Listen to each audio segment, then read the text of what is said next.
پیاری ماں اور بہنوں، آپ صلی اللہ علیہ وسلم نے طائف کے میدان میں 3 میل پتھر کھا کر بھی نہ اٹھی نہ آگی، خون بہتا گیا۔ حدیث شریف میں ہے کہ طائف کے پہاڑ بھی بلبلا اٹھے، رونے لگے، زمین رونے لگی اور آسمان کے فرشتے رو پڑے اور آپ صلی اللہ علیہ وسلم بے ہوش ہو کر گر گئے۔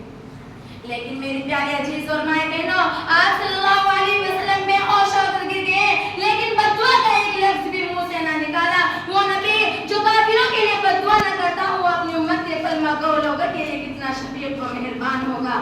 آپ بے ہوش ہو کر گر گئے۔ زید بن حارثہ غلام صاحب تھے، انہوں نے اٹھائے اور دشمن کے باغ میں لے کر چلے گئے، جس کو دیکھ کر دشمن بھی رو پڑا ہو۔ آج اس کی امت اس کی سنتوں پر چھریاں پھیر رہی ہے۔ حدیث میں 2 بڑی دار کا خنجر ہے جو آپ کے اور میرے ہاتھوں میں ہے اور سارے وار حضور صلی اللہ علیہ وسلم کے طریقوں پر ہی ہو رہے ہیں۔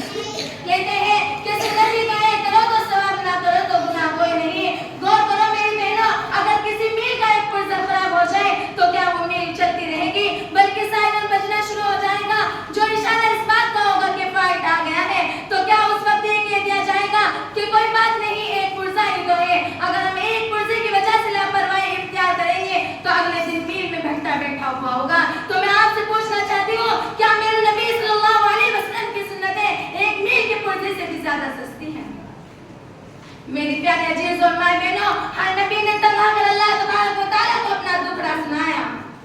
آپ صلی اللہ علیہ وسلم بے ہوش ہو کر گر گئے اور باغ میں پناہ لی اور وہاں پر بیٹھ کر اللہ تبارک و تعالیٰ کو اپنا دکھڑا سنایا اور ارشاد فرمایا کہ اللہ میری محبت میں کمی آئی ہوگی، اے اللہ میں کام اچھی طرح سے نہیں کر سکا ہوں گا، اے اللہ تو نے مجھے کن لوگوں کے حوالے کر دیا جو مجھے پہچانتے نہیں اور میرا حق بھی نہیں جانتے۔ میری پیاری ماں اور بہنوں، بس ایسے کلمات کہنے تھے کہ اللہ تبارک و تعالیٰ کی محبت جوش میں آ گئی، آسمان کے فرشتے آ گئے، زمین کے فرشتے آ گئے اور جبرائیل امین آ گئے اور کہنے لگے کہ اے رسول اللہ صلی اللہ علیہ وسلم، حکم دے اُدْبِقُوا عَلَيْهِمُ الْأَخْشَيْنِ، ان کو 2 پہاڑوں کے درمیان ڈال کر چکی کی طرح پیس ڈالیں۔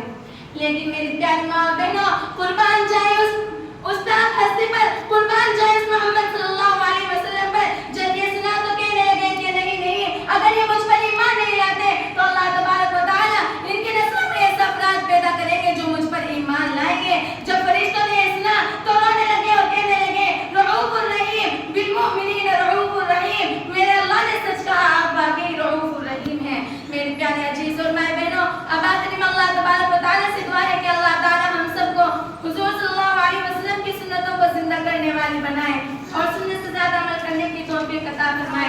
اب میں اپنی تقریر کو اس شاعر کے ساتھ ختم کرنا چاہتی ہوں۔ عزت تو ہے خدا کی پھر اس کے رسول کی، عزت تو ہے خدا کی پھر اس کے رسول کی، پھر اس کی جس نے دعوت اسلام قبول کی۔